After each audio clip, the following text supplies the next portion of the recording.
sports fans, this is Robert with WTP Sports Dudes here live for another edition of the Thursday Night Forecast. We're going to be talking about the college football playoffs, first round preview and predictions. I'm here tonight with my man Mossberg of Level Up Sports 10. How you feeling, Mossberg? Feeling pretty good this evening, man. Just thankful, as I just told all the guys, man, just thankful. You know, couldn't get any better than this, and happy to see all the screens popping off this evening on a Thursday night. We also got our man FanDuel Zaya or One Take Zaya in the house with us tonight. How you feeling? One Take Zaya. Man, I told you we rebranded, man. You know what I'm saying? Hey, make sure y'all tune in soon, man. We about a week away from really launching that thing. But what's good with the gang? Man, everybody good, man. Good to see you in here, Zay, man. I know you out there working. We also got our man post-game of the post-game 86 podcast with us tonight. He dropped a bomb on us yesterday with that Notre Dame talk with his two running backs going to the NFL draft. How you feeling post-game? Mr. Brown, how you doing, sir? Shout out to the gang. How y'all doing? I see you, Dougie Fresh. What's going on, SEC? One Take, Mossberg. Let's get it. Yes, sir. Yes, sir. For sure. We also got our man SEC Sean in the house with us tonight. How you feeling? Sean? Hold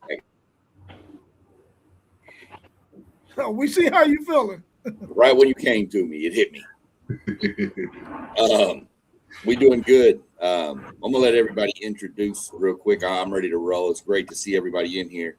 Let you get the introductions. Before we jump into the chat, I'd like to take a minute before we get rolling. After you introduce everybody, I got some stuff I want to mention. All right, cool. We also got our man Doug in the house with us. How you feeling, Doug? Feeling good, guys. You guys are looking good tonight, man. Appreciate you guys. Looking forward to this weekend. We got high school football playoffs and we got this college football playoffs, man. There's nothing but good stuff right now. So it's a blessing. For sure. We also got our man T1 of City League TV joining us as well. How you feeling, T1? Man, I'm just getting over this virus, man. It had me down since Sunday night. That's crazy you say that because it's the same thing here. Yeah. Just getting over it. So I'm feeling like God is good. Let's go. All right. All the time. For sure. Go ahead, SEC Sean. Hit us with what you want to talk about. Look, it's nothing to really talk about, just something I want to throw out there. Y'all all know I'm a big NASCAR guy. And, you know, Christmas next week. If y'all remember the hurricane that hit North Carolina last year, one of the guys who took his own money and his own plane and helicopter and was delivering supplies to people that couldn't get them, Greg Biffle, died in a plane crash today with his wife, his son, and his daughter. Oh, wow. No, I didn't know there was kids too. It was his whole family. They were trying to do some more humanitarian work. And so, I mean, I don't know. I'm not trying to be religious, but if anybody prays or does something, just keep that whole Biffle family in your prayers. He was a good race car driver. He won the 2000 truck championship and the 2002 Xfinity series. He won 19 races at the cup level, never won the championship, but he was a really good racer, but a better person. And believe it or not, as big as I am into NASCAR, Doug is the one that sent me the message telling me about it, and I had to go verify and make sure. So just wanted to get that out there. You know, it's near at the Christmas time, that whole family has lost a whole side of their family. So just wanted to get that out there before we get on to bigger and you know, more of this football stuff. Just, you know, keep your family close. Yeah, that's crazy. The whole family. I don't like that. Mm-mm. And two other people that were friends of the family, but the main, you know, yeah. Definitely prayers, man. Definitely prayers for their whole family, man. And, you know, hopefully they make it through this tragic event, man, because that's tough, bro. That is tough. But on a funnier side, when you see if you go look up Greg Biffle highlights, you'll find a highlight where he wrecked my old driver Kevin Harvick early in the race, and Harvick sat on his pit box. And then at the end of the race, he ran over and jumped on top of Biffle's car and dive bombed his ass. So just a little funny moment within there too. So Right. All right, y'all. Well, listen, man, we already know what we coming upon. We coming upon that college football playoff first round. First team up, we got number 9 Alabama traveling to Norman, Oklahoma to play them Oklahoma Sooners, who was favored by 1.5. It opened up with Alabama favored by 1.5. Now it has shifted gears, and now it is Oklahoma favored by 1.5. The over and under is only 40.5 points, y'all. Only 40.5. They talking about a 20-19 game or 20-17 game. They ain't thinking about them getting over 40.5 points, which means both of these two bums is playing some bum football. What's your thoughts on this game, man? I'm not excited about it, but I'm gonna watch it. What advantages does Alabama have over Oklahoma in this game? experience, playoff experience. Yeah, that's what I was saying. Advantage. I mean, even DeBoer has coached in it. I mean, if you think back at Washington, so That's true. That's my biggest advantage right there. I would say for Alabama, the advantages is in the passing game. I think the passing attack that they hold, we all know what it could be. Quite frankly, these past few weeks, we've been trying to figure out what they're going to do with the run game. We've been hearing a lot about the injury report on both sides, but I think that's the up and down that we've seen with the 1.5 one way, 1.5 coming the other way. But for me, in this playoff game, I'm looking to see if Alabama could take that edge back that they once had early in the season with Jam Miller healthy, actually having a run game, which Oklahoma seemed to start to gain access to and continue to get better at throughout the season. So I think Alabama has their advantage in the passing game. I know the Bower's experience, but I throw that out the window. I just think it's that passing attack that Alabama has. That's the advantage for me.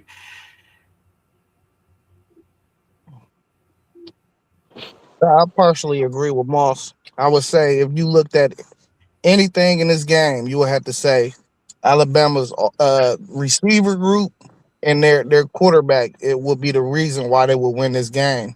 But I think Oklahoma's defense is going to offset all that. So if that's not the advantage I'm going to go with, I'm going to say Alabama doesn't have any advantages. I like that tape. Man, that's post game. You got any great thoughts? I know you've been looking and seeing the back and forth with this game. What's your thoughts on this one? Yeah, I'm with you, my man. I believe that if Alabama is going to have an advantage, it has to be that passing attack. For damn sure it's not the running attack, but that passing attack with those receivers and then and that quarterback, if they're able to keep a clean pocket and not have him under duress, I think Alabama can do some things in that with that passing attack. But that would be the only advantage I could see. Maybe coaching experience, as SEC Sean mentioned, but outside of that, I got all the check marks for Oklahoma. Yeah, I like Alabama. I agree with post game on the skill positions, the receivers and the quarterback. I think they got a huge advantage on there because Oklahoma offensively, man. I mean, maybe the biggest advantage for for Alabama is that Mateer just doesn't really do it. But I mean, he don't throw the ball very much, man. It's like I think he's under 200 yards for almost every game, or last like maybe 6-7 games. So I think the last time they played, I know Oklahoma won, but they scored, I think, off of 3 turnovers. So if Alabama just take care of the football, and I think they should win this game pretty, at least by a touchdown. But I don't think won't be a blowout. But so I think it's the skill positions, and I think it's Mateer. He's just not throwing the ball very well. So T1.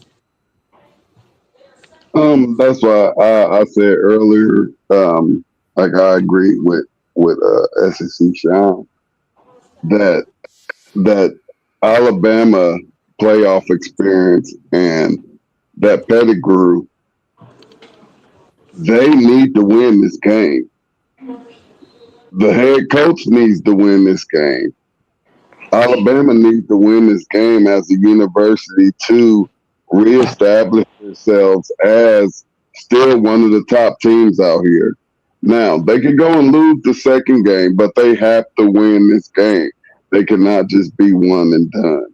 So I'm saying that they're going to have to find that player that got recruited to Alabama to come up out of them and make sure that Oklahoma doesn't leave home.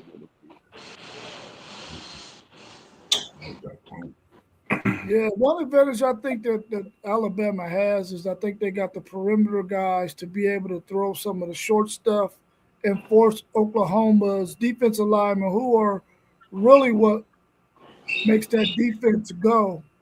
Make them guys have to start chasing some dudes sideline to sideline, man. Get them guys tired out and go ahead and take advantage of the run game after that point. After you done made those defensive linemen, have to chase that ball on the perimeter. I think that's an advantage that they can take advantage of. And just don't turn the football over, and I think you beat Oklahoma pretty easily, because I don't think Oklahoma offensively is going to be able to score enough points. Even though Alabama's defense isn't that great, like we've seen in the past, I don't think they need to be great in order to beat Oklahoma, because I don't think Mateer really scares them. I think that as long as they protect the football, Alabama, that is, they can win this game pretty easily. It's just real quick. It's something that Doug mentioned about the 200 passing yards with Mateer. As much as I, do vouch for him and like him, I think the crazy thing is he really haven't had no game over 200 plus yards, really, except, when it comes to a tier team, is Michigan. If he can some way find a way to get in his bag and have that type of performance exceeding the Michigan performance, along with a rushing attack, I think this Oklahoma team can come out on top. But my guess was the first team to 75 rushing yards and winning the turnover battle. Yeah. Old Texas Tech man 9144 said Oklahoma lacking offense, and OU's nickname is Choke 'em Sooners. Hey, here's a great thing too. Everybody's been off for like 2 weeks, so a lot of those injuries, like, we should have some healthy players out here playing some good, solid football. Some teams didn't have 3 weeks off. Didn't have 3 weeks off. You know what I mean? So we should have some healthy players out here banging and clanging. Yeah, sure. Yeah. Do y'all think the team who runs the ball the best has the best chance to win this game? No, because if you can throw the hell out of it, you can win. Oklahoma has to run the ball. yeah. Alabama needs to try to run the ball, but Alabama could run for 60 yards in the whole game and still win. But Oklahoma has to run the ball. I agree. That's the main difference. It's not a matter of who runs better. It's one team has to and one team needs to try. I think though. But I will say this, a stat to remember. DeBoer has not beaten Venables. 0-2. That's it. I think the reason I say I think with the run game, because if Alabama had to sit back, if their run game is not clicking, if they had to sit back and pass, this pressure that Oklahoma brings, I think is different. And I think if you give them a few weeks to really lock in and look at that film from before and how Ty Simpson was, flustered and bringing all that heavy pressure, I think they must run the ball. I think it's the team that runs the ball best has the advantage in this. That's just because, Mateer's not getting 200, I don't think, when it comes to passing. And like you said, he had to have a crazy game in order to do that. So I don't think Ty can have a 300-yard passing game. It's possible, but I think that run game has to be going for him to even have 200 plus when it comes to the passing. So I think the run is a big part of this game itself. I think the defensive fronts is going to be big as well. I think this game is going to be methodical. I don't think we're going to see a lot of yards on both sides. And I think it's just going to come down to whichever quarterback make a play or two. So, and I'm curious to see at a program like OU, a team that hasn't been able to produce offense all year. Now that we're in bowl season, I wonder if they can find a guy that maybe redshirted that plays receiver that can come out here and make some plays, because we haven't seen it all year. And maybe it's on the roster and they was redshirted and they was just like, we're gonna hold you off into the playoffs or something. So that's what I'm curious to see. Yep. Yeah, I'm not sure about running the ball. Whichever team runs the ball is going to be the winner, or is going to benefit the most. I think my main concern is that um, Alabama offensive line going against that pass rush of Oklahoma. Now, Alabama needs to try to run the ball, as SEC Sean mentioned, to keep that defense honest. But if they can't protect Mr. Simpson and they got him flustered and making turnovers, Alabama can kiss the baby.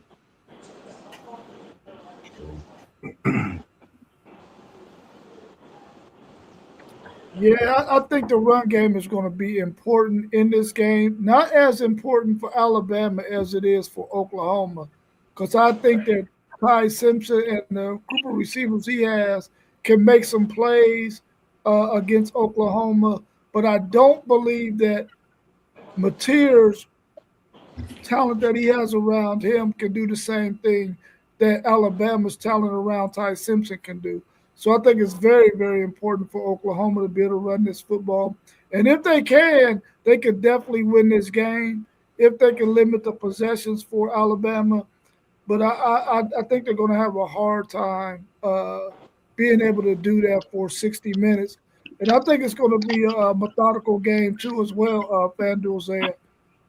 I think the country believes that because the over and under is only 40 and a half. So that's not a whole lot of points in a game. If you got two teams that are playing at this level and they only going to get 20 and 20, that's not a lot of points. So I think this game is going to come down to if Oklahoma can run the football well, they have a really good chance of winning.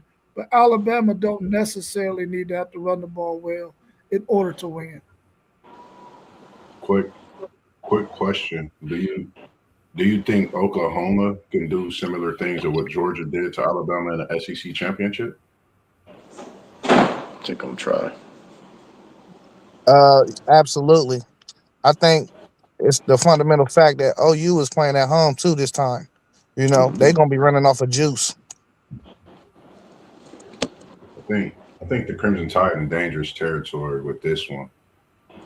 They coming off a lackluster performance in the SEC championship.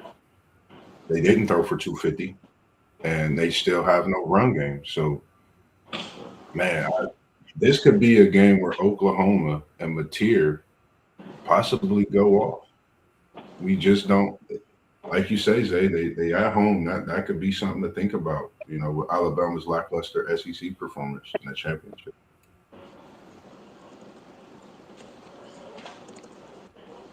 I mean, the reality is whoever wins this game gets the Ohio State Buckeyes. And you don't have any offense, and you're going to go play the Ohio State Buckeyes? Come on, man. No, this I don't team. think either one of them is in a hurry to get there. No. Winner of this gets Indiana. Oh, they get Indiana. Okay. Oh, I thought this was the 8-9 game. Don't the 8-9 game This get number 8-9, one? they get the 1 seed. Oh, yes, right. Indiana is the number 1 seed. My bad, Buckeye fans.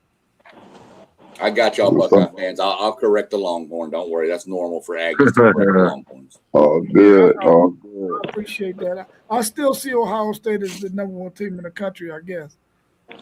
You do. What's your score prediction on this game? 7-5. 21-18. We're gonna get a grand slam and a 3-run homer and a grand slam and a solo shot. I'm going 17-10 OU. We're going to get a special team touchdown on this one. I'm going 17-14. 21-18. I'm going 17-14 Bama. Bama. 24-20. Got 24-20 Bama. I'll go 17-13 Bama. Yeah, I'm going 20-13 Alabama. Blitz, Bama, blitz. I'm gonna go 30-17 OU. 30 to You 6. said 30? You said 30? 30-17 OU. They at home, man. They gotta create. This is the reason though, because it's like for me, they put up 7 points in the SEC championship, Bama, and I know I've been picked them a couple times this year. But this the thing: Oklahoma's at home. If that offense could get going anyway, force some turnovers on the defensive side of the ball, it could get ugly early with Alabama trying to score some points to stay in the game. You never know with them scoring 7 neutral site SEC championship. I know they didn't save it to go to Oklahoma and try to compile some kind of big game. I don't know. I'm going 30-17, Mateer to Deer. Big playoff, and that's what they brought in the OU for. Majority of the times when we hit Moss with the come on, man, he's right. Well, with that score prediction, you'll be check your mail because John Mateer fan club is making you their number 1 person. They sure are. They sure are. Hey, man, the hype was real. The hype was real to start the season, man. I'm not sure Oklahoma people think they can score 30. Remember, I was talking about. Remember when he came to OU, me and Zay, because I think me and Zay had talked about it on the phone before we had a stream about it. I just thought that was like a big thing for Oklahoma. And they really haven't. Just think of the last time Oklahoma been this far. It's only the second season in a playoff. Oklahoma's at home for the second year of this playoff. That's big. You know, so I'm gonna say 30-17. Appreciate that too, post game. I'm gonna get this one. Tear to Deer with a couple of tutties. As far as your boy Old Tech Man down there with Mateer's hand being an issue, this is the first week he's practiced without the thumb strap on. Ooh. He's been having it on since he's had the surgery, and it's off this week. Jam Miller should be back, and there's rumors that LT Overton should be back also on the D-line for Bama. Still not 100% sold that R. Mason Thomas is coming back yet. They're still saying questionable on him from that hamstring. That injury report gonna change. It seems like that injury report gonna change tomorrow, and like that late coming to the game Saturday morning type of thing. That's just the latest update I've got. Yeah, they're gonna need R. Mason Thomas. That's for sure. He didn't play in the first game. Yeah, well, I mean, they're gonna need him. They're gonna need him. Am I the only one with OU on that? Nah, Zay took I OU. went OU with you. 17-10.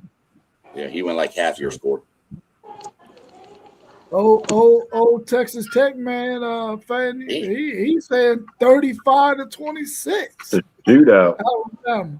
He's They're looking playing that for game at the fireworks. Cotton Bowl. Hey, Appreciate you, Texas. when I look around the country though, this Oklahoma defense is a top 4 defense. Oh yeah. Yeah. Oh yeah. You Easy. you got to score. I think you got to score at least 20 for real to feel comfortable winning. That's the truth. That's the truth, Zay. That's It's the not truth. Their easy defense scoring is that gonna either. keep them in it. 21-18. What I got? Yeah. What's your thoughts on number 11, Tulane, traveling to number 6, Ole Miss, who's favored by 16 and a half, y'all. 16 and a half. The over and under is 56 and a half. When you see a spread like this, is this the indicator that the group of 5 just don't need to be there? Absolutely. Yeah, absolutely. Absolutely. I mean, I get the rules is the rules, but I just don't think they belong. They Um, don't. They're not ready for prime time. I'm with you. Everybody in here seen Boys in the Hood, right? Mm-hmm. Y'all want to see a dead body? We're gonna see 2 of them. Yeah. Oh man, I like that interpretation. I think for me, I'm thinking about Boise State, what they did to Oklahoma, and I'm thinking about the same Tulane team who did something special against USC. But I'm also thinking that this Ole Miss team is coming out with a foot on everybody's neck. It don't matter who they play. They coming out with steam. I think they have a little something in them from what they've been dealing with, especially the senior class.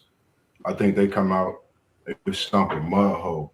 Like you said, post game, I think we're gonna see one of them, and it's gonna be in the tunnel. It ain't gonna be in the alley. It's gonna be straight in that tunnel. And you know how they did down there in Mississippi.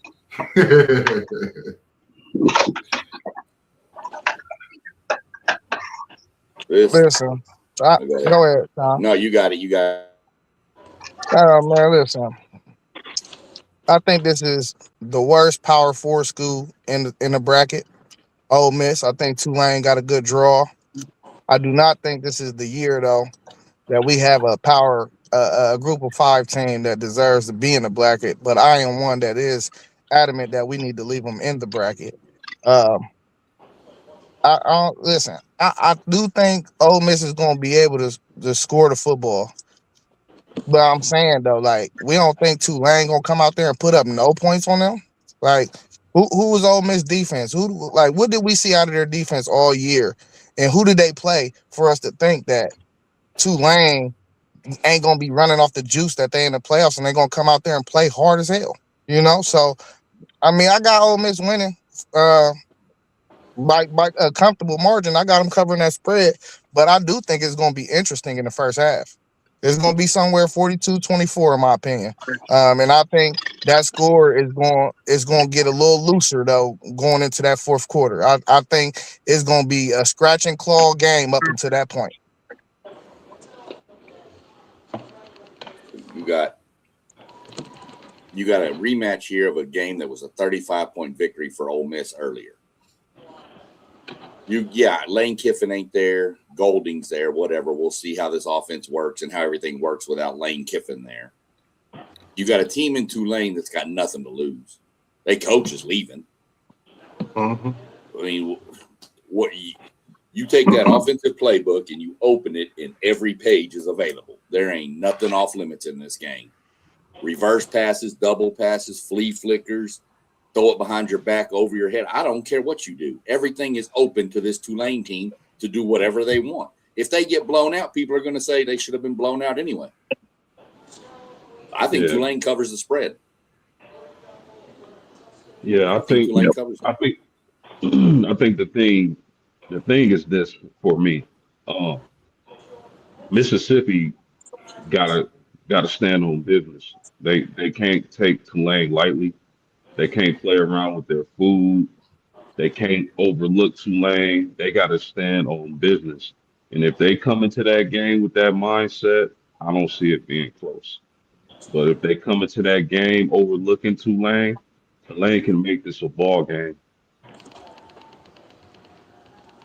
Yeah, no, I agree, man. I think Tulane can definitely make this the ball game just because all what's going on over there at Ole Miss, with the coach leaving and all that other stuff. But their quarterback over there, I don't know if this is true or not, but I think he was granted a 6-year. I don't know if that's true, but he's going to hit the portal, don't you think? He's going to end up maybe wind up at LSU or something, Who? possibly. Chambliss hasn't gotten a waiver approved yet. Are you sure? He's applying for it, but nothing's been approved as far as I know. Okay. Well, if he does, you think he's going to hit the portal? Go to LSU? Because where's his head going to be at? What I'm saying here. Because I think, if he does decide he wants to leave and he plays in this game, I mean, who knows where his head's going to be? And like you said, Sean, Tulane ain't got nothing to lose, man. They got a bunch of hungry kids from Louisiana, Georgia. They got a kid from Ohio, Springfield, Ohio. A couple kids from Texas.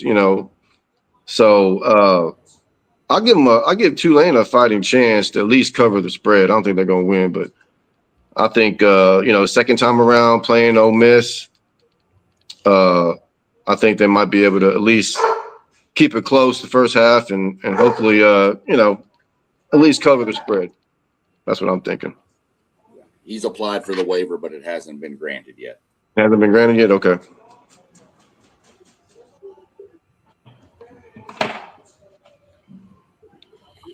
I mean, I don't see Tulane being able to stop Ole Miss's run game. So if you ain't gonna be able to stop their run game, ain't no way you're gonna be able to win this game. I don't even think they keep it close. I think they got beat by 35 early in the season. They're gonna get beat by at least 20 this time. I don't see Tulane having a chance at all. I think this game is gonna probably be maybe 35 to 13, something like that. Then that running back they got, Kewan Lacey, people got to forget he's a super sophomore. He had over 1,200 rushing yards. Like, I know we look at the offensive side of the ball, but the defensive side, they got multiple players with, over 5 sacks. They get after it as a unit. I think that's something that we're going to see in this playoff game. I haven't really got too much of a good look at them just in spurts throughout the season, but I know what they bring through the highlights I've seen. So I think we're going to see that on this play. And like I said, I think this is a dangerous team knowing with what they dealt with in this last month, preparing for the playoff, season ending, the whole nine. So they're a scary team. I mean, they definitely got some bulletin board material to get them motivated. How long they're going to be able to do that? Because who's their next opponent if they win? They get Georgia. They get Georgia. They owe Georgia, because they came out and put it on Oklahoma, even though it was a tight one. They played good in that game after losing to Georgia, and they felt that win they should have got when they was on the road against Georgia. So, yeah, I mean they scored on 5 straight possessions. I don't think that's going to be the case this time. That Georgia defense is playing a lot better now. But to your point though, they can put up some points. So we'll see how that goes. What do y'all think the score prediction is going to be in this game? Is it going to be close? Are they going to cover? What's your thoughts? I'll go 35-21 Ole Miss.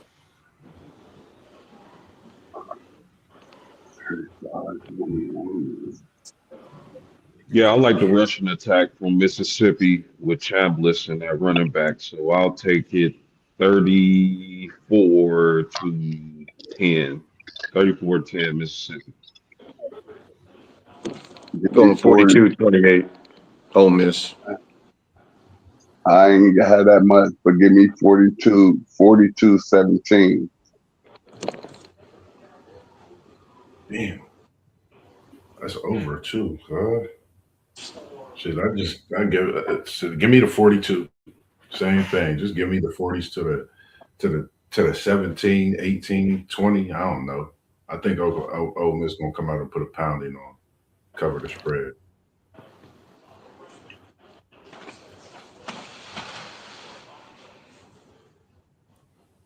What you guys say? Yeah, I already called my score 42-24. Oh, I didn't hear you. So the next one, I was about to say the next Hold one on, we got we up. Rob got to What's give your a score. prediction?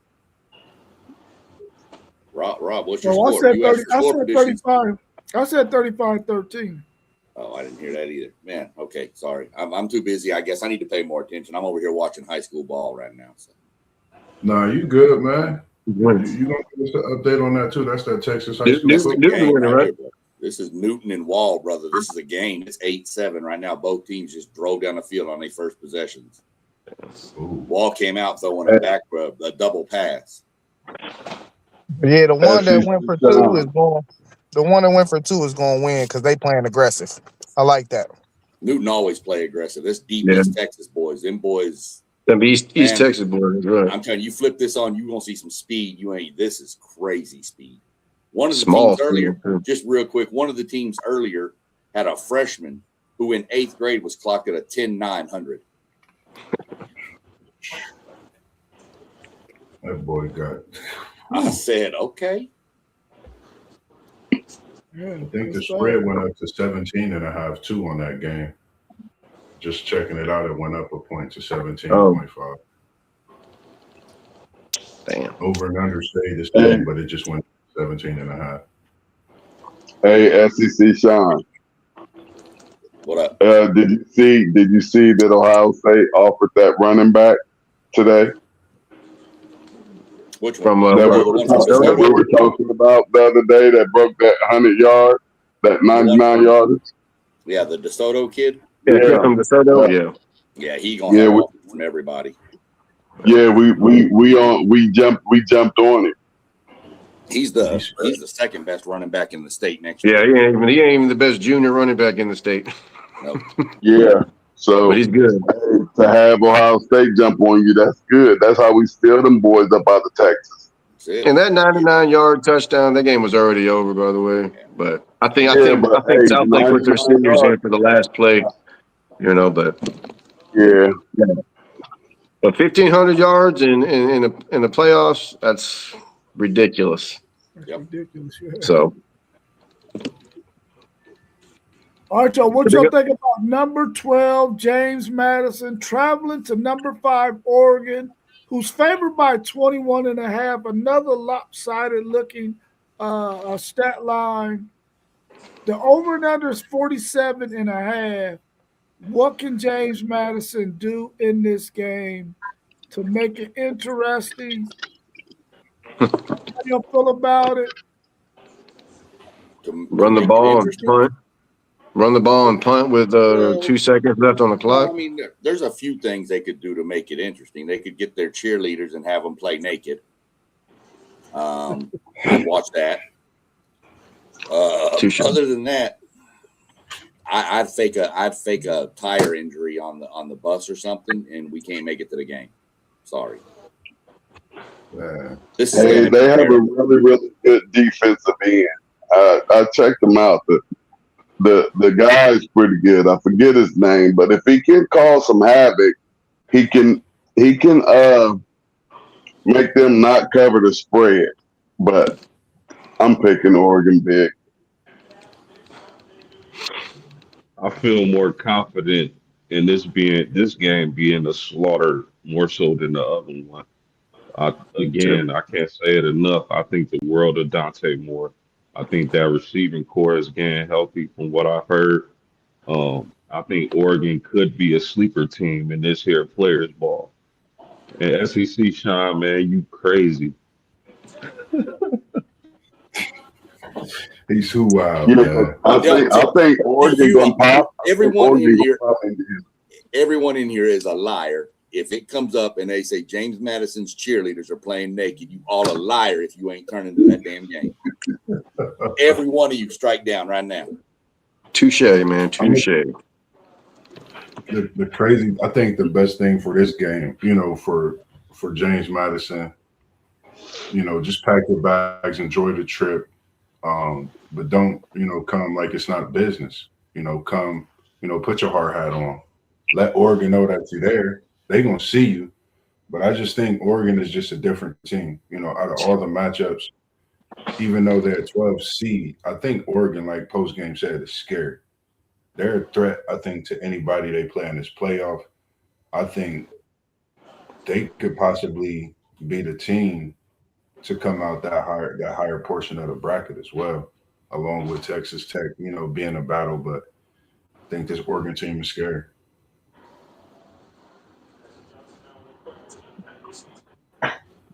Yeah, it's no chance for James Madison. Zero. Yeah, that's how I'm feeling. I mean, enjoy the experience, especially those seniors and everything. But I just hope that everybody's come out of there healthy because they're going to be very, very undersized. And Oregon's never been like the biggest team. There was that skill guys and everything, but they're going to be a lot bigger than James Madison. And I think it's crazy that they might be able to rest their starters, but we'll get to that later. But I don't think they have a chance in this game. They need to run the ball and punt the ball with 2 seconds left on the play clock, and just have fun. Open up the playbook or do something because they don't have a chance. So, God bless them.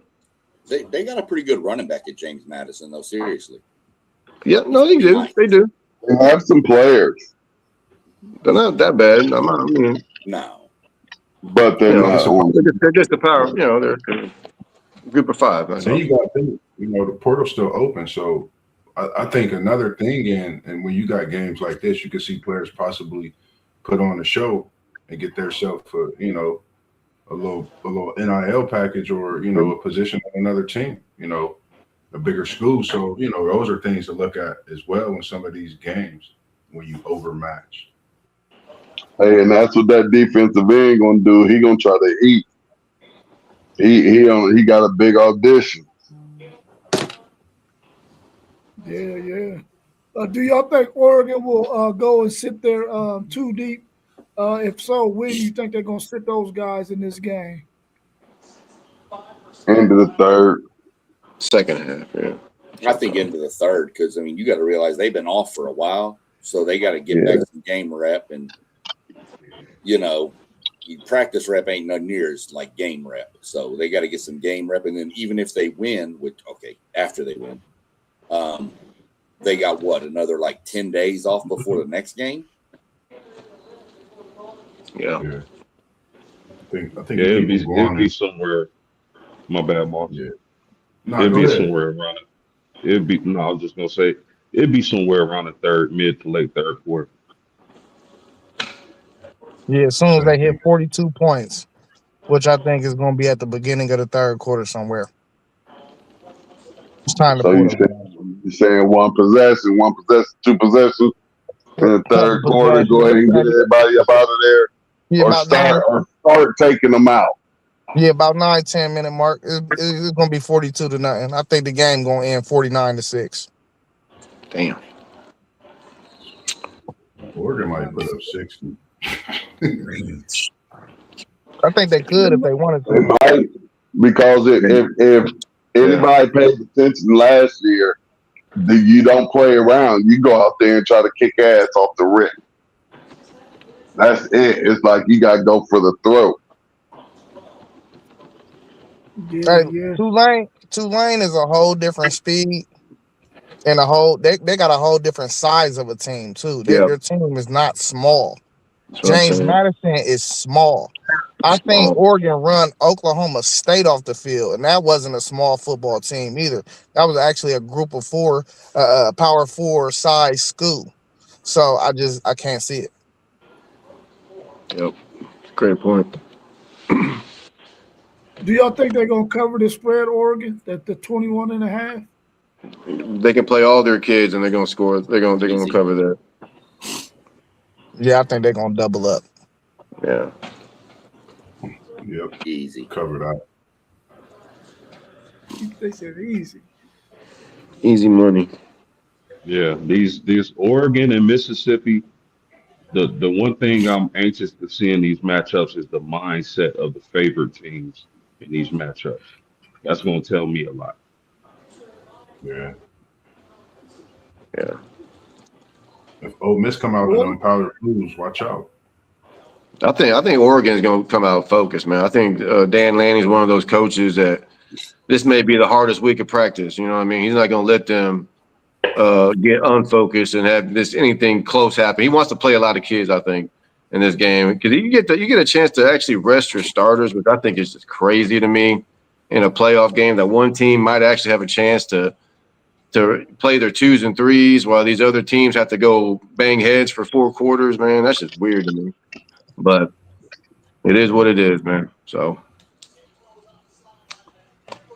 I hope that it turns out such that the committee and anybody who the NCAA whoever decides to say, listen, we're gonna make this college football playoff about the Power Four. Then we'll give the Group of Five something else.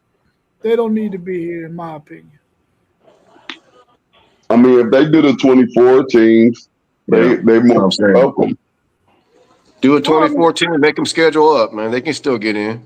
if they do I the don't Yeah, care. 24, they end up ranked in the top 24. I'm all for yeah, that. But if yeah. they ain't there, then hell, don't put them in there just because they are a Group of Five school. I ain't trying to see that, man. We about to see 2 massacres, and it's gonna make Saturday slate look like shit.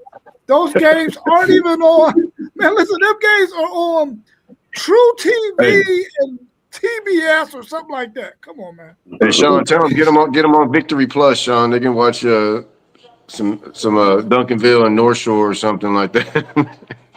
Yeah, all you got to. That's what I'm gonna be doing. I'm telling you, I'm gonna watch the A&M Miami game at noon. When that's For over, sure. I'm gonna flip over to my Victory Plus, free, by the way, and I'm gonna watch North Shore and Duncanville, and then I'm gonna watch DeSoto and CE King go at it for the last 2 state championship games. Those are the big Yes, 6A schools. Yeah. As you talking about your Aggies, we definitely about to get to them guys. Yeah, go. Skip. Yeah, we about to get to them like right now. Number 10, Miami, traveling to the 12th man to play the Texas A&M Aggies, who's favored by 3.5 in this game. The over and under is 48.5. How important is that 12th man going to be for Texas A&M in this game? Man, I think the 12th man is going to be bigger than we've known. I think this is a year where we really had to see that 12th man. You got 2 teams really. If you really look at it, they could really be number one, minus the losses that they had, based on the teams that they have on paper. You're looking at a battle. So, for me, this is really. I really can't get my prediction for this one until Saturday. I think you're looking at a complete game on both sides of the ball. I think you both looking at, great quarterbacks respectively. Beck, he has championship experience. Reed being the quarterback he is. They both can, throw interceptions. But defensively, I think that's where, me personally, I'm looking at this game. So, it's still up in the air for me right now. Right now, I have it as a pick 'em. I want to go one way, but it's going to be tough to go either way right now, as of today, at this very moment. Yeah, that home crowd is different for Texas A&M. That's one of the loudest stadiums. Their fans is nuts, and we know that because of SEC Shine. We know that firsthand. But yeah, I favor A&M in this game. especially if they're able to create pressure and with that crowd noise get after Carson Beck and force him into some turnovers. And if they can contain those receivers of Miami, I think Texas A&M can get the job done. I favor them in this game. I mean, the 12th man is famous. It really is. But this is a playoff game, man. That ticket split is different.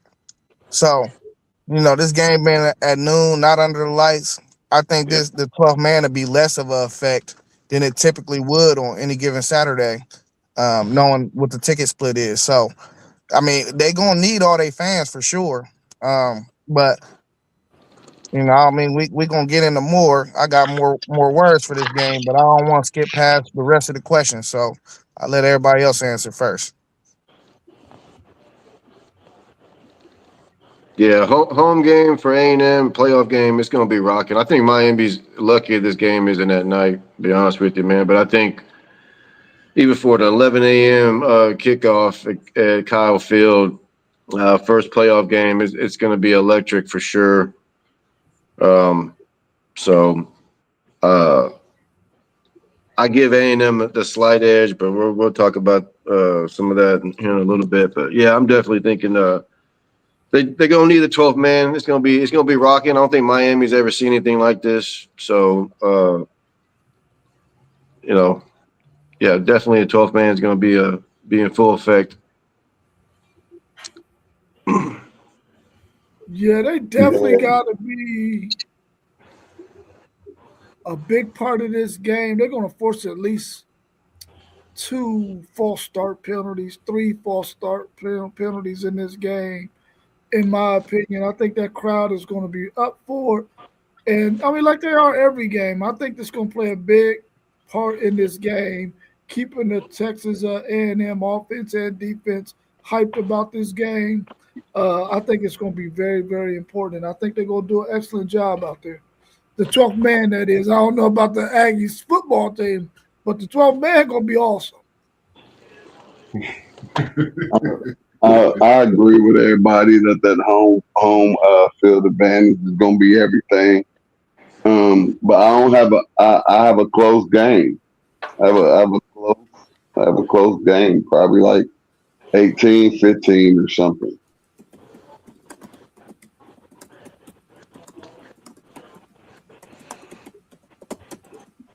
Mr. Aggie himself. How big do you think the 12th man have to be in this game for you guys? How big do you think it is? And I'm gonna take that. Let me take my score back because I forgot that they be giving up points and stuff. They be playing around. So this might be a 28-24 game. Hold on one second. I'm not. It looks like that they've stopped that whole like 70-30 split now. There's nothing saying Miami's guaranteed X amount of seats. It looks like they may have taken that out because too many people like complained that they were at a home game and they couldn't get tickets because we had to give some. So I'll do some more digging, but it looks like they've stopped the split of like 30% of the stadium capacity. But even then, there's going to be 110,000 people in that stadium at 11 o'clock in the morning. There's nothing else to do in College Station at 11 o'clock in the morning, so might as well go watch football. You can the 12th man's going to be loud. Miami is the 110th ranked offensive penalty team out of 130 something schools. They are like they're the worst team in the playoff as far as offensive penalties. The biggest crowd they played in front of this year, I think, was 67,000. You're, not doubling that, but you're pretty close. Yeah. They haven't played in an environment like this all year, so I think it's going to have a huge effect on Miami's offensive line and communication. So that's my theory. But it's the 12th man. They're loud no matter what. Yeah. Who do y'all favorite in the trenches in this game and at the skill position? Pretty even in the trenches, I think. I think so too. I agree. Yeah. I give the Aggies the edge on the skill just because they run the ball really well. And but at first I thought, the A&M would have the advantage on both sides, man. But the more I look at Miami, man, they got some good looking players, man.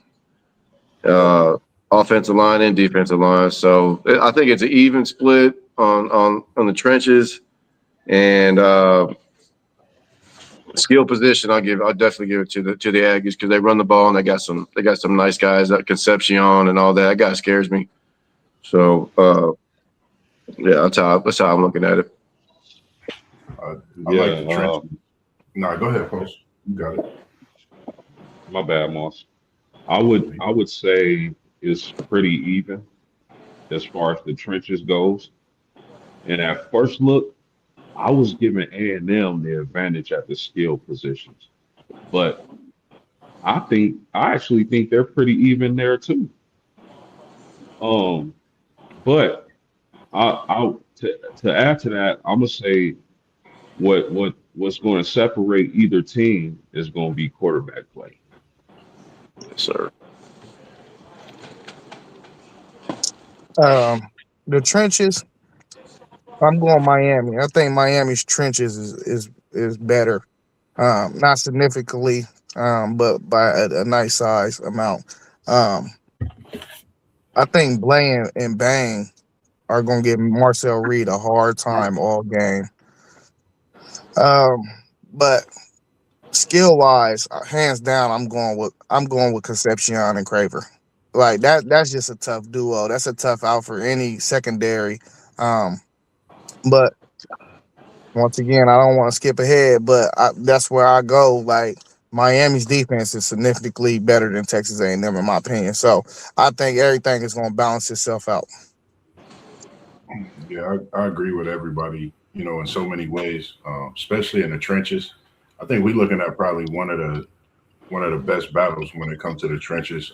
Like you said, Zay Bane and opposing, they bring so much pain. I watched what they did to my Seminoles. If they can come out and play like they played against Florida State, like I've never seen Miami play like that. Just thinking about the times I've seen them this season when they played that way. And when it comes to the skill positions, it was tough. But I had to go with Miami, and the edge was Malachi Tony. Just think, I know last year they talked about Ryan Williams and his age, him coming in, but Malachi Tony would be playing for a high school state championship right now, I'm sure.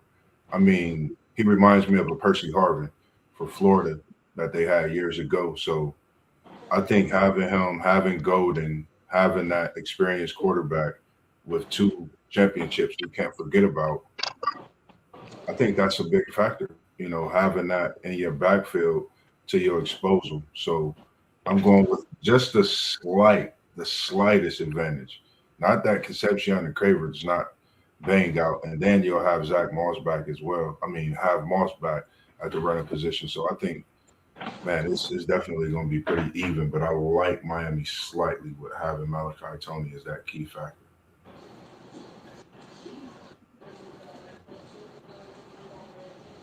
I think the trenches is pretty even in this matchup, man. I think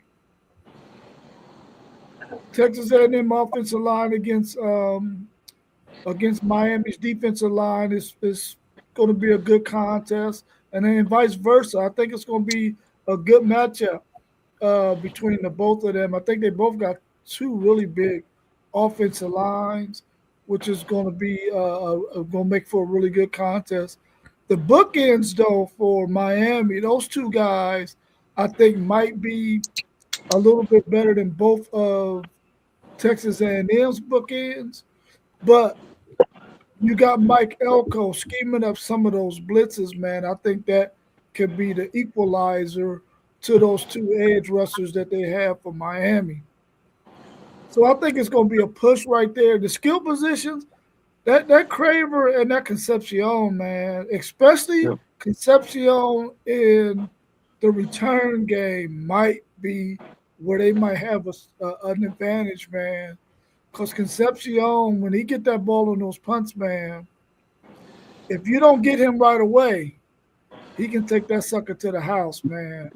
So I think that might be an advantage for them in this game. But the game got to be played, so we're gonna see. But I think it's pretty much even all the way across the board for both of these teams. They both got talent. They both got good offensive lines. They both got good defensive lines. But I do agree with Van Dulzea. I think that Miami has the better defense, though, overall.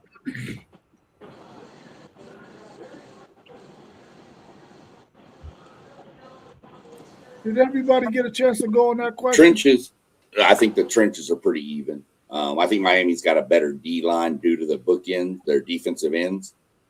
They've got two. We've really got one.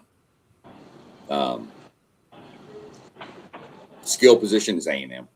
I know they've got Malachi Tony. That's fine. He is still a freshman. Not saying anything about freshmen because we've seen freshman wide receivers do great. But does the environment, cause him not hearing play calls right? Is there an issue with some of that? So we'll take that, but I'll take my skill position over Miami's every day of the week, especially with Moss coming back. You now got your stable of 5 running backs again that are all healthy. You've got Craver and Concepcion both healthy. Bethel Roman's healthy. Bussy's healthy. Everybody on the skill is healthy. I don't like the offensive lineman from A&M calling out Ruben Bain. I don't like that. That is just pure stupidity. That kid is top 5 draft. And yeah, you're telling him that you're not scared of him. Well, you better do something then because you called it out. Don't like that at all. Don't like it.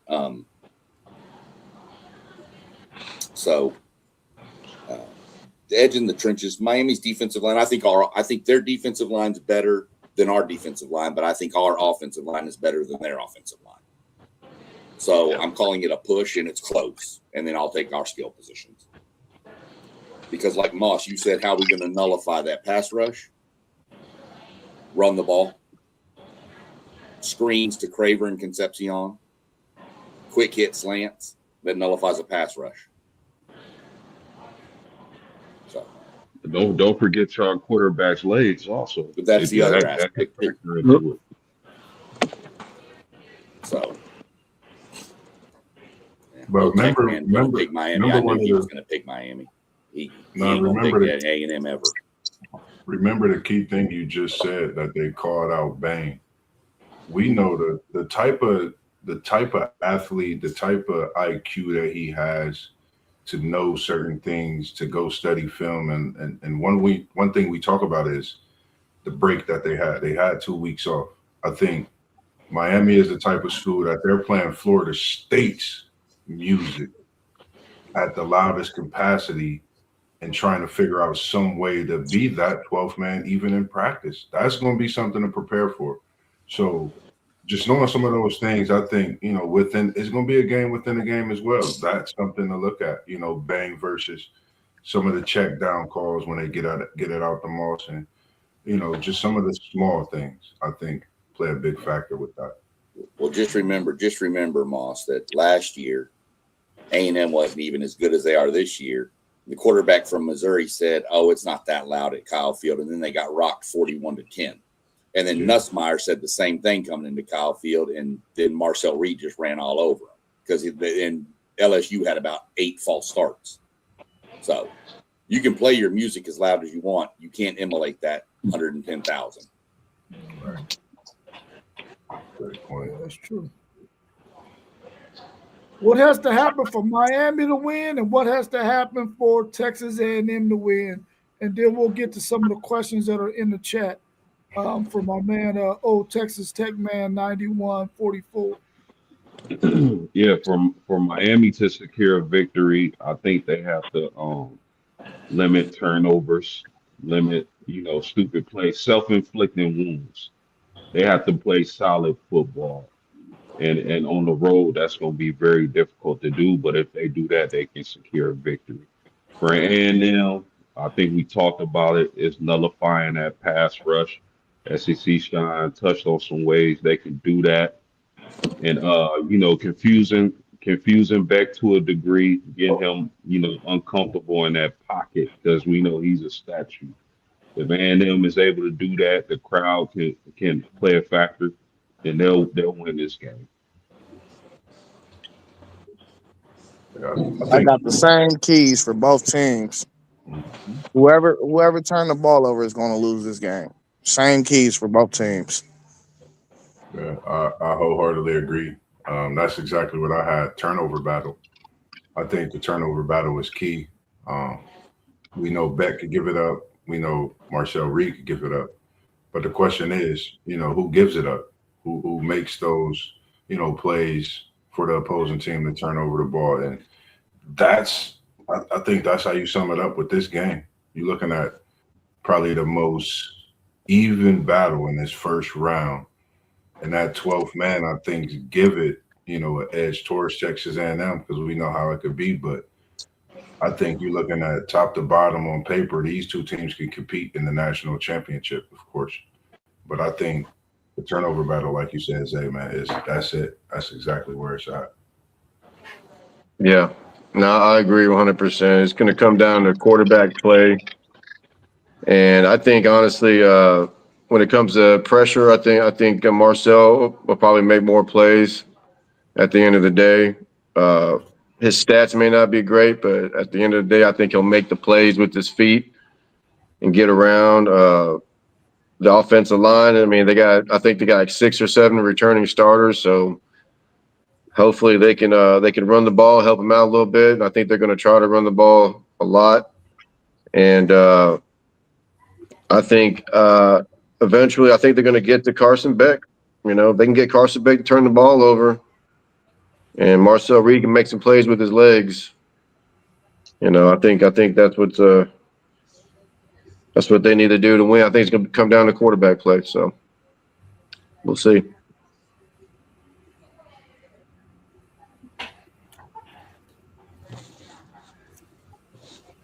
Um, A&M needs to run the ball. Need to run the ball. If A&M runs for 150 yards in this game, they'll win. Doesn't matter. I mean, who does it or how. Just as a team, 150 yards rushing in A&M will win this game.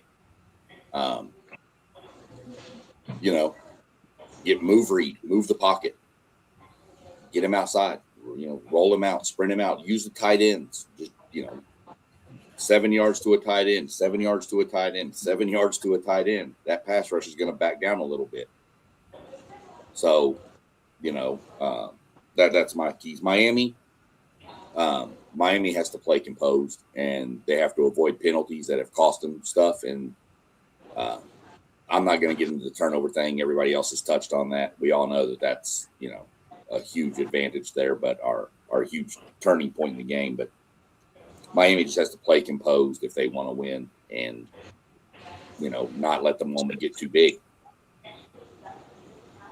Let me add this, fellas. That I guess some might call it a hot take, but these two teams, Miami and Texas A&M, these are the two type of teams. One of these teams can get hot at the right time if they play sound football. It can make a run to the championship, in my opinion. I think these are maybe you call them this year's Notre Dame, the team that got hot and made it to the championship when nobody was expecting this. One of these two teams can do that. Just think, in the last month or so, and you give Beck a little time as a senior to look at some film. He's only thrown 1 interception in the last month to 11 touchdowns. So that's a key, coming in. We know he could turn the ball over, but this is a senior. He has a chance to get him a third national championship. I mean, he might go down at some things if he could pull something out, a rabbit out the hat. You never know, but that's just something to keep in the thoughts of what Beck is doing this last month, but what he's done in his years in college football as well, and what he could possibly do. He get this game, I think, to talk a build. Even though we know what that next opponent can be, but why not talk about it now? Yeah, for Miami, I really think that they got to be able to keep Carson Beck's pocket clean so that he can have time to throw the football and survey the field and get the ball in the hands of his playmakers. And I think they really need to have a series of plays where they make sure they get the ball in Malachi Tony's hands as much as possible. Let that young man go out there and cook because Texas A&M they can give up some points, man. So I think that they can take advantage of some things with Texas A&M's defense. As far as Texas A&M is concerned, I think as long as they got that two-headed monster at running back with Le'Veon Moss and Ruben Owens, they can really make things easy for Marcel Reed to where he doesn't have to make the kind of plays that he needs to make. I mean, that is going to force him to have to make in order to win this game. I think if they can stick to that run game with those two guys, he can find Craver, he can find Concepcion, he can find those other wide receivers, man, to really make this game relatively easy for Texas A&M. And I think that's probably what they're going to do.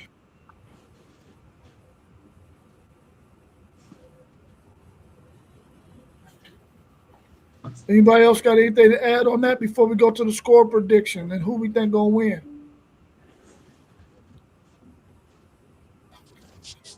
All right, so what's your score prediction in this game and who's your winner? I think the fact that Texas A&M is at home, we know that stadium gets crazy. Um, they had a lot of time off. They've been working on some things. Uh, I think I think I gotta get an advantage to A&M. I think they're gonna win this game. I'm gonna call the score 27-20. And the Aggies get the job done. I'm in agreement. I'm gonna call the score 30-23 with the Aggies 12th man playing a big part in a wide left. And I don't know if he family, but he got that last name Moss Le'Veon. He gonna get a couple yards on that last drive as Marcel take him down the field for a game-winning touchdown drive late in the fourth quarter. Just my predictions, and then win. 31-24. That's my prediction. Touchdown. Late. It'd be a good game. All the way to it'd be 4 quarters. It's gonna be a great game. I think I Marcel don't Reed will know if make Dougie the Fresh plays is at the end. talking, but I can't hear anything he's saying. I said 31-24. Or is that just me? Nah, I don't know. It's just you. Turn your mic on and off real quick. I can hear him. Yeah, Oh, I can hear him. Yeah. It'll be a great game. Up until the end. Marcel Reed will make enough plays to punch it in late in the game. Aggies by a touchdown. Well, it's my only road win right here. I got 34-31 Miami. Is that really what you want to happen, though? Nah, I want Texas A&M to win so I can run through all this SEC stuff. Exactly. Imagine Texas A&M next week putting it in the air first against the Buckeyes. I can know the stream is going to be going crazy. Can't wait. Yeah, I'm going 31-27 Texas A&M. I think their run game is going to be the winning and deciding factor in this game for Texas A&M. I'm going Texas A&M, 31-27. Stop me if you've heard this before. We gonna spot Miami 30-3 at halftime. And no, never mind. You better not. If we spot, I promise you, if we spot them 30 points, I'm leaving. I'm going back to bed. Which last time I took a nap when we were down 30-3, we won. So, I'm gonna go. Doug almost hit my prediction. I have 32-24.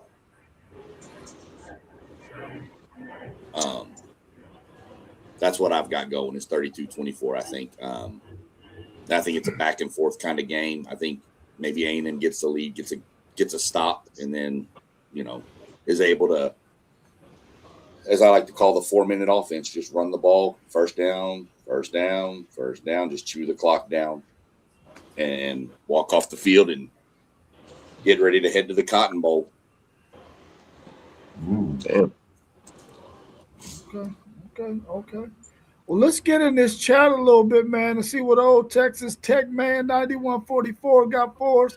He says, speaking of NIL, if Sorsby doesn't go pro, he's coming to Texas Tech. How likely do y'all see Sorsby ended up at Texas Tech? And would he be the quarterback that you would really want to end up at Texas Tech out of all the guys that are out there?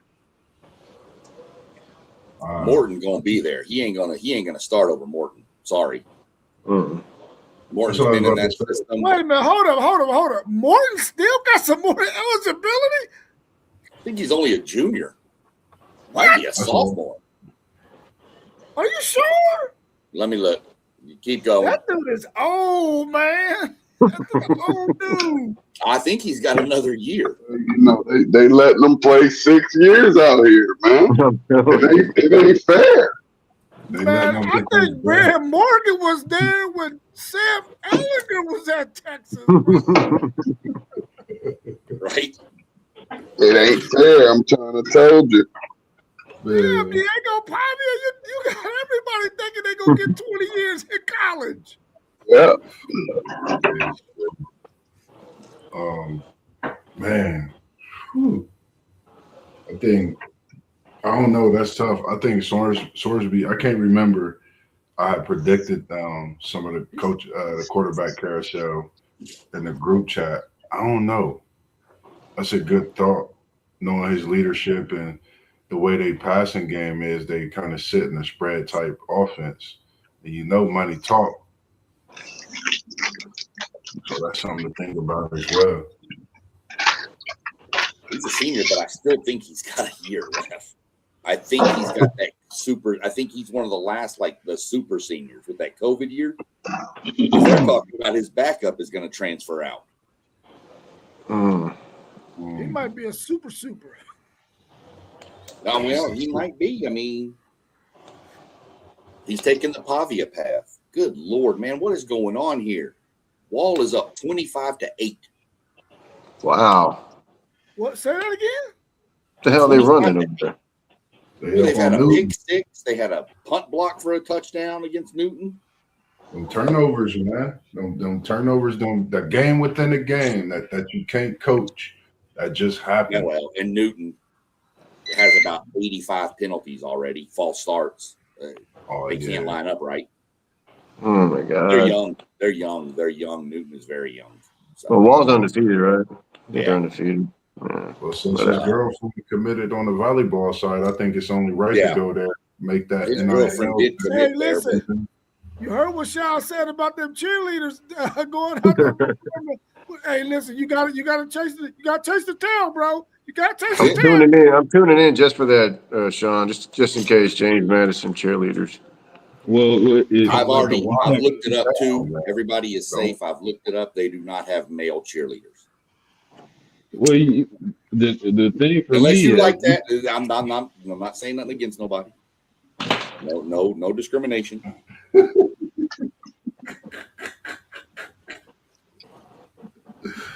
Man. I'm gonna get kicked off this podcast pretty soon. Nah, you good, man. I'm just tripping because of some of the Post stuff game, that are we you be taking the same stance that your father's taking? You're not watching no college football until next season because Notre Dame got jerked? Now I can't hear nothing nobody saying, so I'm gonna go out and come back in real quick. Right?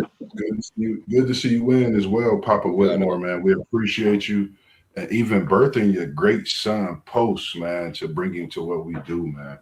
Great guy, and can't wait to get back breaking there. news. Breaking news. Texas A&M women's volleyball team just swept Pitt to advance to the NCAA final.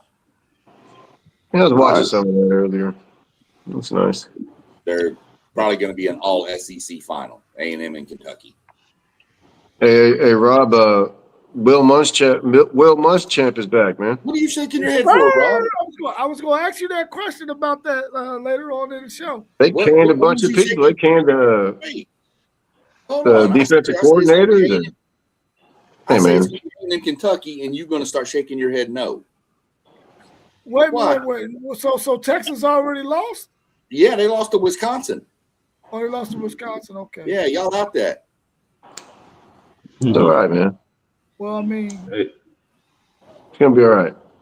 yeah. yeah, we was talking about Sorsby's girlfriend going to Texas Tech, but I mean Rayola's boyfriend played at Texas Tech, so Said Rayola's boyfriend. Hey, Yeah, Ray you got Allen's a trip, dude. You gotta admit that guy looks kind of weird, man. I don't know what the deal is with him. He just moved funny. I don't know what it is. The way he warm up, the way he does things. He's didn't doing he the He's got Patrick a get weird. Mahomes. yeah, Pat Oh, Mahomes you played talking at about He's Texas. exactly Mahomes? like that. oh man, you had Post, man. You had me scratching my head with that. Yeah, Pat Mahomes played down there. Y'all know that's where Rayola want to go.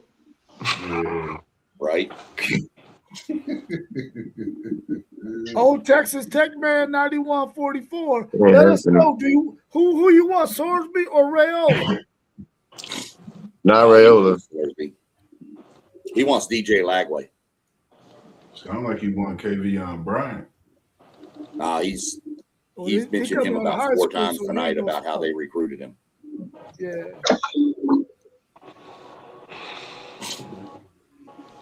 Well, I'm gonna tell y'all too tomorrow. If you want to watch a real running back, you watch that game between Carthage and whoever they're gonna smash. That running back is going to A&M. That dude's legit, man. KJ Edwards, he is a freak. Yeah. And that coach is what 10-0 in championship games. 10-0 in state championship games. Documentary on him called The Game Changer.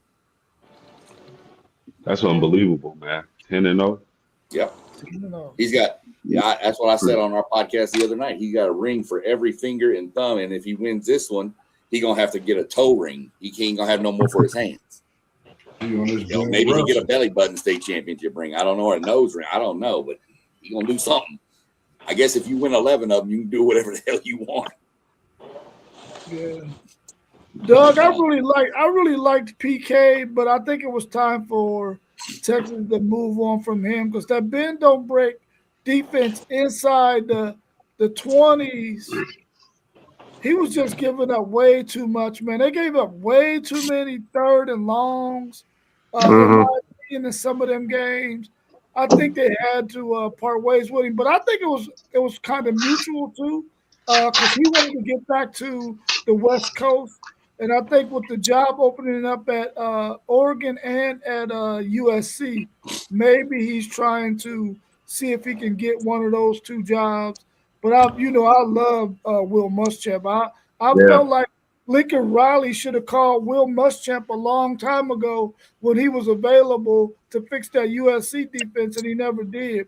But I think maybe Will Muschamp was just waiting for the right defensive coordinator job to come open, and it happened to be Texas. So I think Texas already had that in the making because I think PK wanted to get out of there and go back to the West Coast, which he sort of said that a couple of years ago, that he didn't want to do too much long term because he wanted to go back to the West Coast.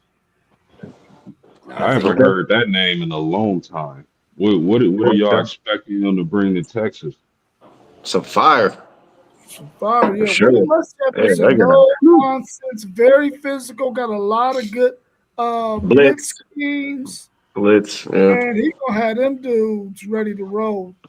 I hate that we got rid of Dwayne Aquino. I really like Dwayne Aquino, but I think the way football is played now, he was going to have a hard time at Texas. Be real. Be real. Texas Yeah. went out and got Muschamp back for one reason and one reason only. What's So that? when Clark goes to the NFL, he's going to be the head coach. That's possible. He was the head coach in waiting. He was the head coach in waiting. You, man. I don't think Will Muschamp is head coach material, bro. I don't think so. No, I don't think so either. Florida and South Carolina. But remember, he was the head coach in waiting. Yeah, he was. I mean, they had to do that. He was under Mac, right? Wasn't he under Mac? Yeah. And then when but then he left to go take the head coaching job at like Florida, or South Carolina, one of the two. Florida. Won a national championship with Texas. Yeah, he was the defensive coordinator, wasn't he? Yeah. Was he the DC in 05? No, he was. No, that was. He lost the national title. Oh, that's right. I got that mixed up. He was the yeah, it was Chisholm. You're right. Yeah, he was 2009. He did lose a Yeah. And I think it definitely brings it. I like the move. Yeah, that's a good move. I like that move. Yeah. Different physicality. I think you'll definitely see Texas moving different defensively next year. And he got some young talent. We promoted what you won't see is you won't see Colin Simmons dropping back in no damn pass coverage. That's That's a waste of time. That's a waste of time right there. Like, dude, you got one of the best pass rushers in the country dropping back in coverage. Yeah, you want to show the NFL he can do a lot of things, but he don't need to be showing they can do that. We're gonna see what I'm gonna see what Holman Wiggins can bring as the OC at A&M. Never called plays, but dude, he is an elite wide receiver recruiter. I mean, he was the wide receivers coach at Bama for all them years, and then we just brought in a new linebacker coach who has massive ties to the state of Georgia. He was over at Arkansas. He's going to be the linebackers coach at A&M, and he's got kids. He's pulling out of Creekside, all them big Bufords. He's got ties. He used to be a high school coach in Georgia. So Creekside, Georgia ain't a joke, man. Neither is Buford. Well, Buford just won their state championship last night or something like that, or the other night. But they're that the new coach, the new linebackers coach is from Georgia with all the ties. So I'm going to like that pipeline.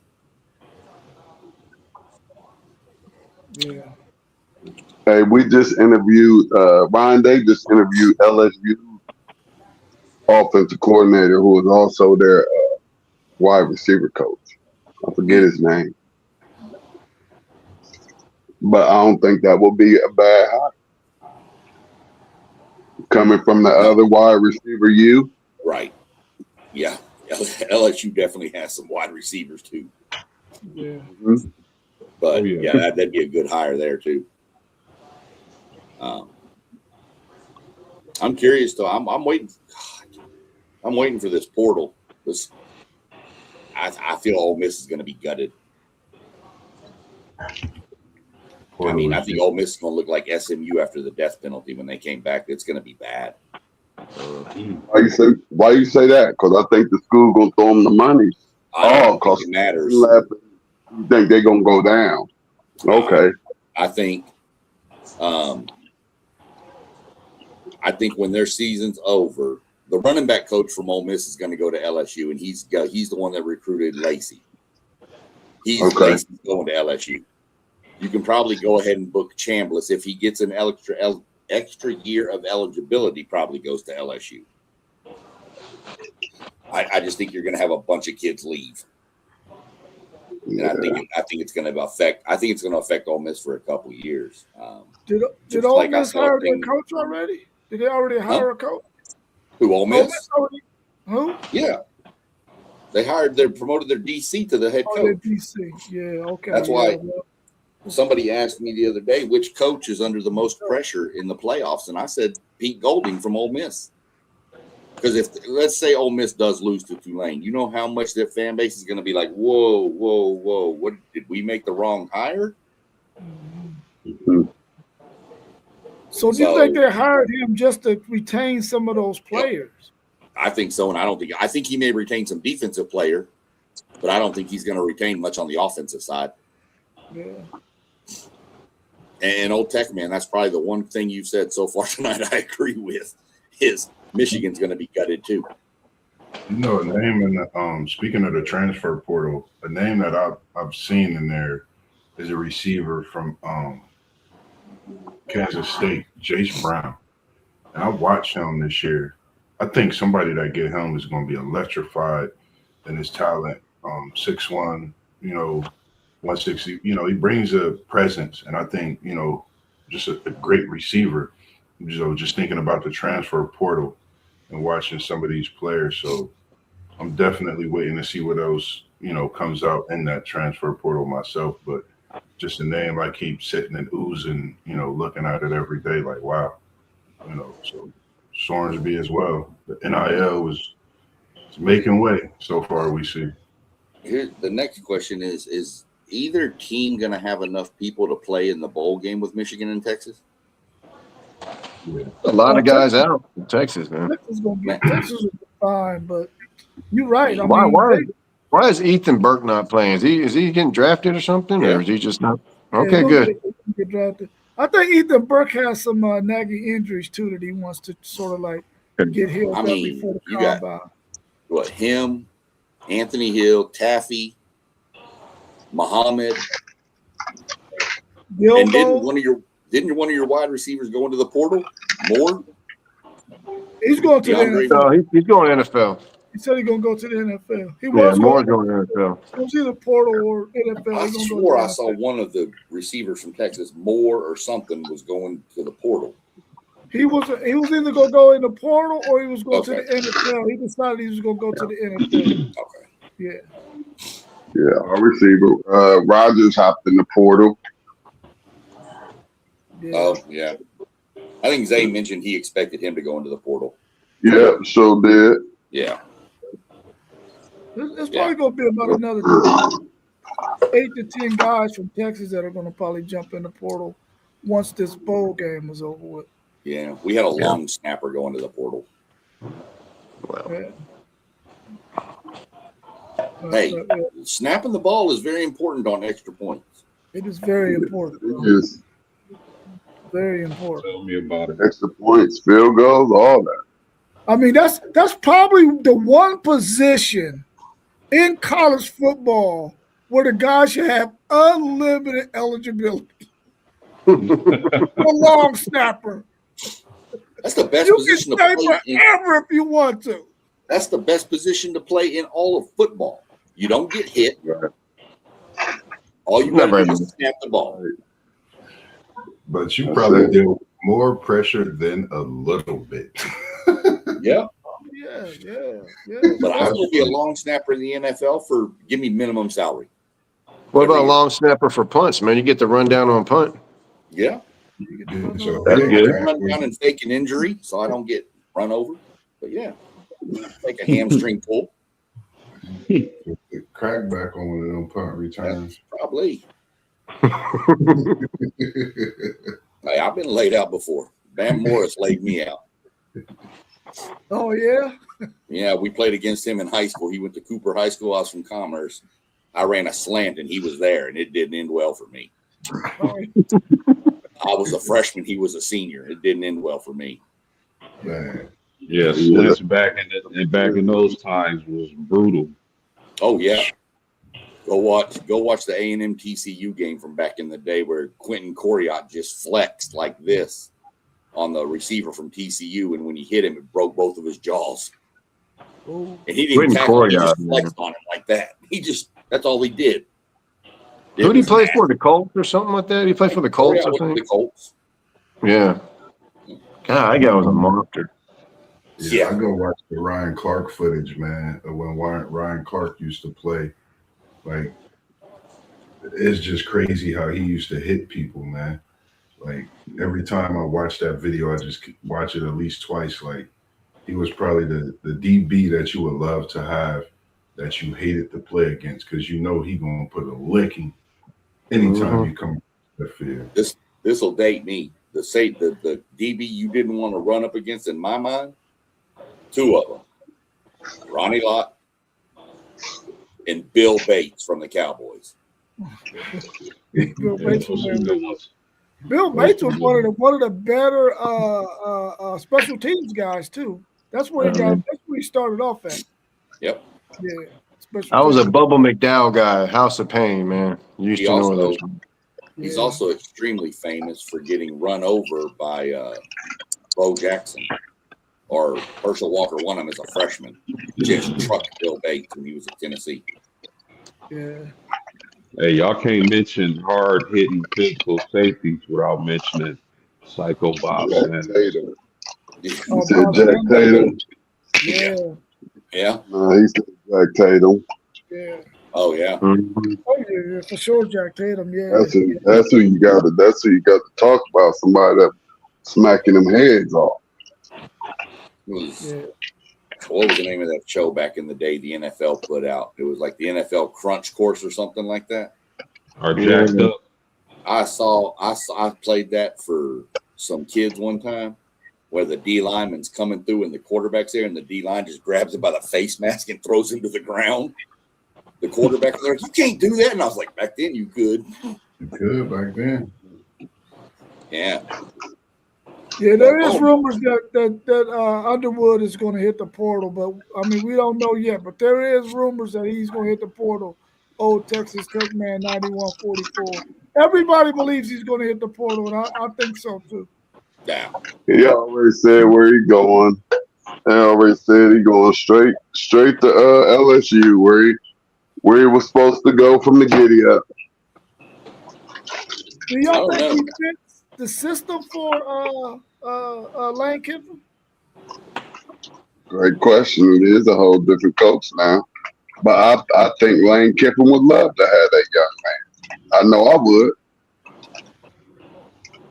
Yeah, I think and no offense to the Michigan people, but I think Lane Kiffin would do a better job kind of grooming him and putting him in a position to be successful on the field more so than the coaching staff at Michigan done this past season. Yeah. I Also, agree with you you.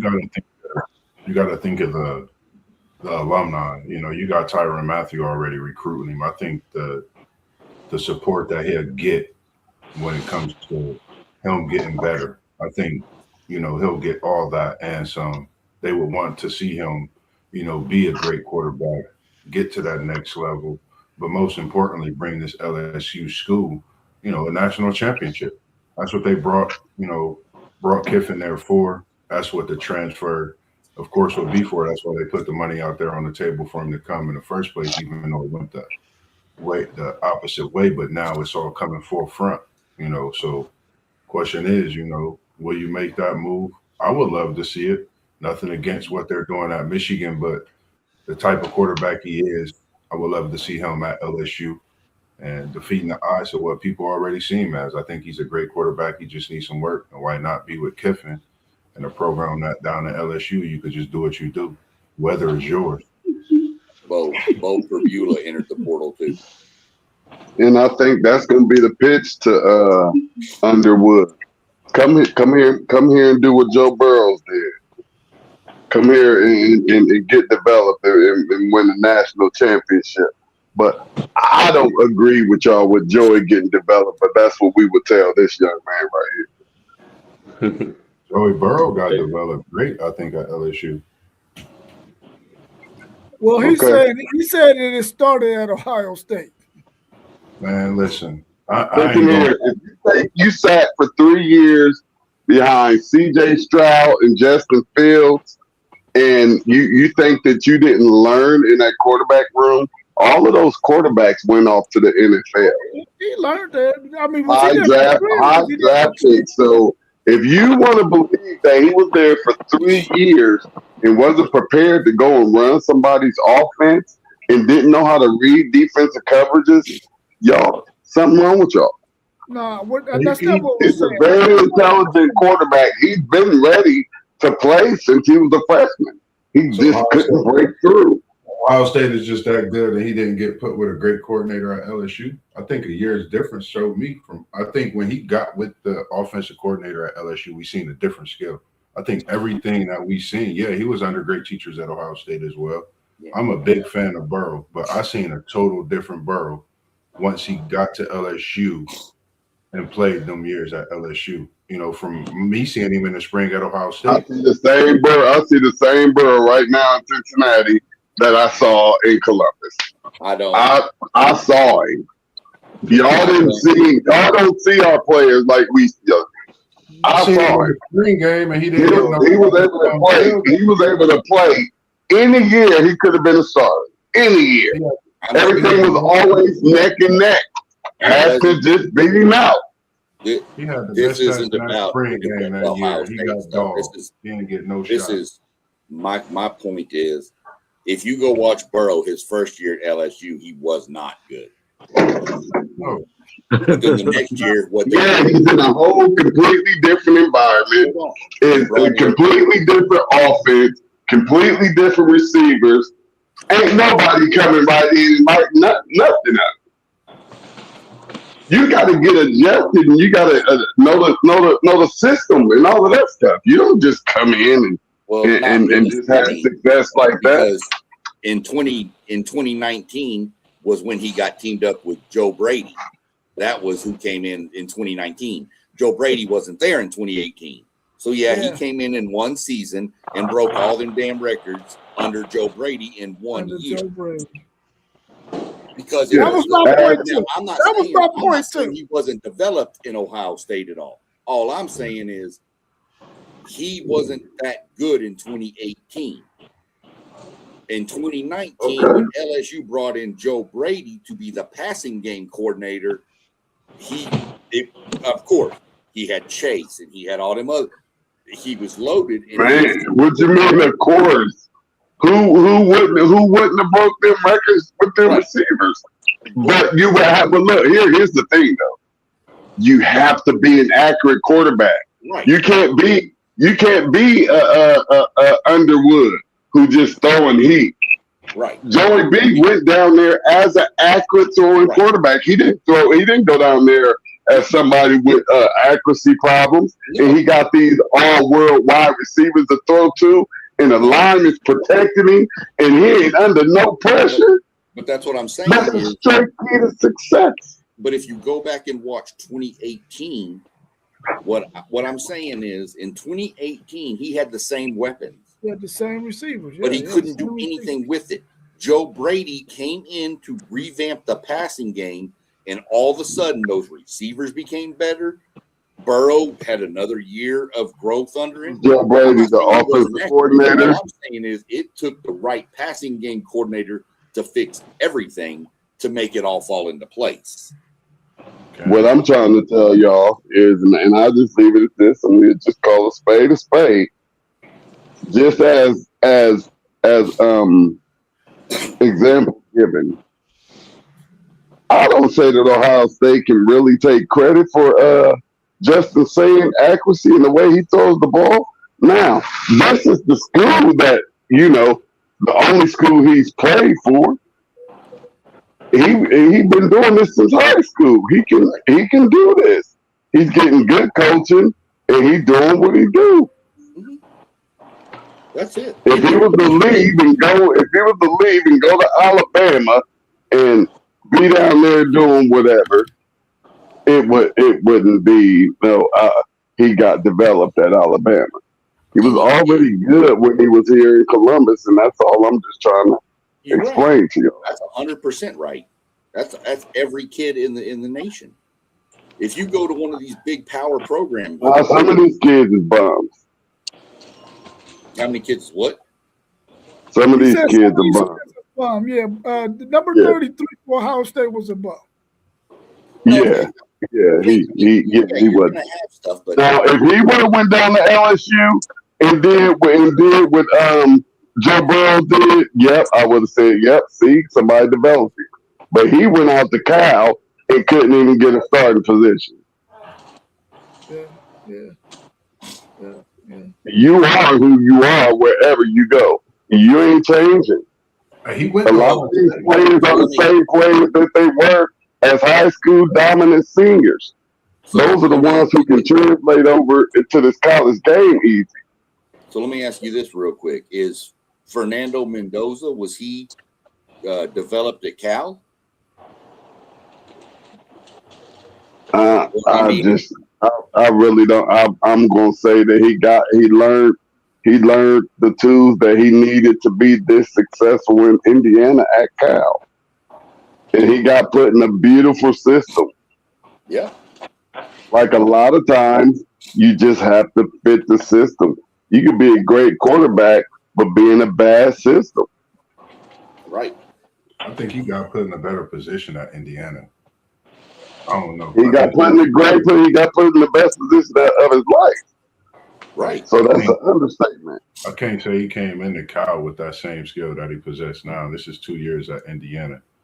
You come from, you're a Heisman Trophy winner. Here's your dark horse transfer. Bo Prabula is going to enter the portal from Missouri. Don't be surprised if he winds up at Vanderbilt.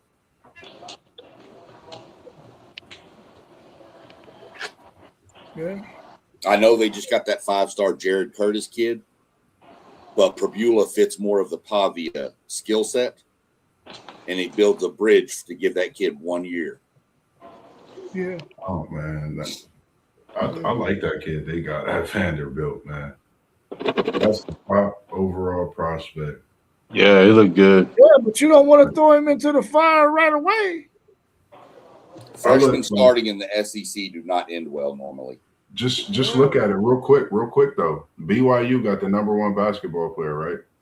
Vanderbilt coming in with the #1 football player. 2 schools you don't think that's going to do things like this. I think this kid starts. I think this kid plays. I think he's going to need this experience similar to AJ DeBonsa. I've been watching him, but watching BYU get better. And just think at this point in the season, it's at the end of the year, that playoff push for a freshman. You never know what Vanderbilt could be, and thinking that they should be in this year of that playoff, just something to think about in some crazy comparisons. But you know how Mossberg is. Yeah, that's a crazy comparison. That's apples and oranges, brother. Especially thrusting him into a 9-game SEC schedule next year. Yeah, that's gonna be. Yep. He gonna be nice, but he needs some time to get his feet wet. I wouldn't throw him right into the fire. I wouldn't do it, man. But I think if they get somebody in there so he can sit a year and learn, he'll be all right. But I get your point, Mossberg. Sometimes you just forced to have to play that freshman, man, to get his feet wet. All right, y'all. If you ain't got nothing else, man, we can wrap it up. We're coming up on 1 hour. I want to make one more comment. All right, cool. It's right here. Bro, have you ever been to Lubbock? Lubbock is the worst smelling town outside of Beaumont, Texas. It smelled worse than Pine Bluff, dude, and the paper mill. Bro, if the wind's blowing the wrong way, you ain't gonna smell nothing you want to smell, brother. Yeah. There's a lot of timber up there in Pine Bluff. That's for sure. Yeah. Smell like Frank Road. Yep. Man, it's rough, dog. That ain't good. I'm gonna go finish watching. Like you say, the wind blow the wrong way. Yeah. It's a rough. If y'all haven't, man, just go on. Make sure y'all check out the conversation with Mossberg I had yesterday with Gage Brown. One of the best ones yet, man. It was just a great overall conversation interview, and we're gonna be doing some things together as well, and bringing him to introduce him to everyone also in the coming months. Once this weather break as well. Make sure y'all tap in to City League TV, man. Tomorrow, Friday, we don't give y'all no no whereabouts of where we're gonna be till we post it up Oh, on. it's already ready for tomorrow. We got a big one at Walnut Ridge and Afrocentric. We got another one on the north side up at with Northland and Linden. That will be a great one to cover, but I know I'll be at Walnut Ridge and Afrocentric. Man, if we get somebody at that Northland and Linden, that we might be able to do some things because that's the north side bang. What'd you say, Moss? That's the one I'm gonna try to get myself. Was that Northland at Linden? I've been talking to quite a few people. Northland is a school that I've been communicating with a lot. Linden as well. I need to communicate with more, but I'm gonna definitely try to be there tomorrow for that one, and I believe it is at Linden. Outside of that, man, it's just I think I want to say it's at Northland. okay. I'll let you know. Y'all enjoyed it. It's good coverage for them youth. I'm gonna be locked in. Got to watch that football tomorrow night. Oh yeah.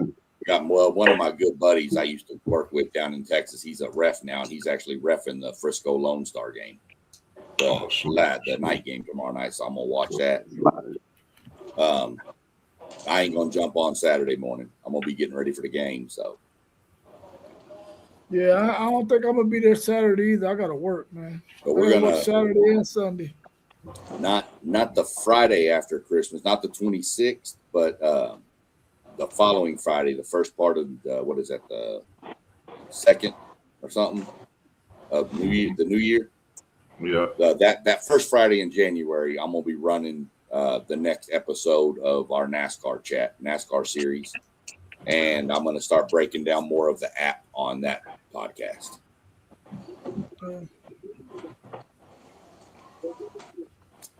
All right, y'all. Well, man, I enjoyed everybody tonight, man. We had a really good discussion on the college football playoff first round for preview and predictions.